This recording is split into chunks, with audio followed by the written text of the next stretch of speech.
જ્યાં દેવી આદિશક્તિ સ્વયંભૂ પ્રગટ થયા, જ્યાં માતાની મૂર્તિ માત્ર ઘૂંટણ સુધી જ છે, જ્યાં માતાની મૂર્તિમાં 7 તેજસ્વી નેત્રો આવેલા છે. એવા કચ્છ ધણિયાણી દેશદેવી માં આશાપુરા અને લાખો શ્રદ્ધાળુઓની આસ્થાનું કેન્દ્ર એવો માતાનો મઢ.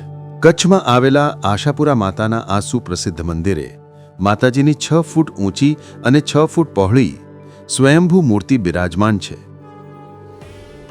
જે કોઈ સામાન્ય મનુષ્યના શરીર કરતાં પણ ઊંચી છે. આ મૂર્તિ માત્ર ગોઠણ સુધી જ છે. મૂર્તિમાં 7 તેજસ્વી નેત્રો આવેલા છે. એવું માનવામાં આવે છે કે જે કોઈને આંખોની રોશની ન હોય એ અહીં આવીને માનતા રાખે તો માં આશાપુરા એના જીવનમાં છવાયેલો અંધકાર દૂર કરી દે છે. લોકવાયકા છે કે આજથી લગભગ 1.5 વર્ષ પહેલા દેવચંદ નામનો મારવાડનો કરાડ વાણિયો કચ્છમાં વેપાર માટે ફરતો હતો. દેવી અંબાલો ભક્ત એવો દેવચંદ વાણિયો હાલના મંદિરના સ્થળે નવરાત્રિના 9 દિવસ વિતાવવા રોકાયો હતો. તેને કોઈ સંતાન ન હતું, એટલે તે હંમેશા માતાજીને સંતાન પ્રાપ્તિ માટે પ્રાર્થના કરતો. એક દિવસ તેણે સ્વપ્નમાં દેવીને જોયા, જેમણે તેને આ સ્થળે મંદિર બનાવવા કહ્યું. આ સ્વપ્નની સત્યતાના નિશાન તરીકે માતાજીએ કહ્યું કે જાગ્યા પછી તેને નારિયેળ અને ચૂંદડી મળશે, પરંતુ દેવીએ સ્પષ્ટ કહ્યું હતું કે મંદિર બન્યા પછી તેના દરવાજા બંધ રાખવા અને 6 મહિના સુધી ખોલવા નહીં. જે તે સમયે તેઓ ત્યાં પ્રગટ થશે. હવે થયું એવું કે 6 મહિનાની મુદત પૂરી થવાના થોડા દિવસો પહેલા દેવચંદને મંદિરમાંથી રાત્રે દિવ્ય સંગીતના અવાજો સંભળાવા લાગ્યા.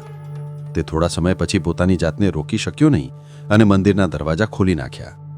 તેને દેવીની ભવ્ય મૂર્તિના દર્શન થયા, પણ દરવાજા વહેલા ખોલી નાખ્યા હોવાથી દેવીની અર્ધ વિકસિત મૂર્તિનું નિર્માણ થયું હતું. જેના બાદ દેવચંદ વાણિયાએ માતાજીની માફી પણ માગી હતી. જોકે માતાજી તેની ભક્તિથી પ્રસન્ન હતા, તેથી તેને માફ કરી દીકરાની આશા પૂર્ણ કરી. આમ માતાજી ભક્તોની આશા પૂર્ણ કરતા હોવાથી આશાપુરાના નામે ઓળખાયા. કચ્છનો રાજવી પરિવાર માતાજીનો પ્રથમ સેવક માનવામાં આવે છે. નવરાત્રિ દરમિયાન માતાના મઠમાં પત્રી વિધિ મુખ્ય આકર્ષણ હોય છે. નવરાત્રિમાં 8મા નોરતે આશાપુરા માતાની મૂર્તિ ઉપર રાખેલી પત્રી ડમરૂના તાલે રાજ પરિવારના પ્રતિનિધિના ખોળામાં પડે છે.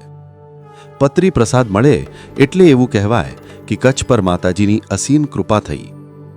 કચ્છ કુળદેવી આશાપુરા માતાજી જાડેજા વંશના સહાયક દેવી છે અને ચૌહાણ કુળની કુળદેવી છે. વર્ષ 2016માં નાસા દ્વારા જાહેર કરાયું હતું કે માતાનો મઢ એ વિશ્વની એકમાત્ર એવી જગ્યા છે કે જ્યાંથી મંગળ ગ્રહના પથ્થર જેવા અવશેષો મળી આવ્યા છે. માતાનો મઠ જાગીર ટ્રસ્ટ દ્વારા આ મંદિરનું સંચાલન થાય છે. આશાપુરા માતાજી પર કચ્છવાસીઓની અસીમ શ્રદ્ધા છે. નવરાત્રિમાં અહીં સેંકડો ભક્તો પગપાળા ચાલીને આવે છે. કચ્છમાં આવતા પોલીસ અધિકારીઓ, BSF, વહીવટીતંત્રના અધિકારીઓ પણ કચ્છમાં ફરજ બજાવતા પહેલા માતાજીના આશીર્વાદ મેળવે છે.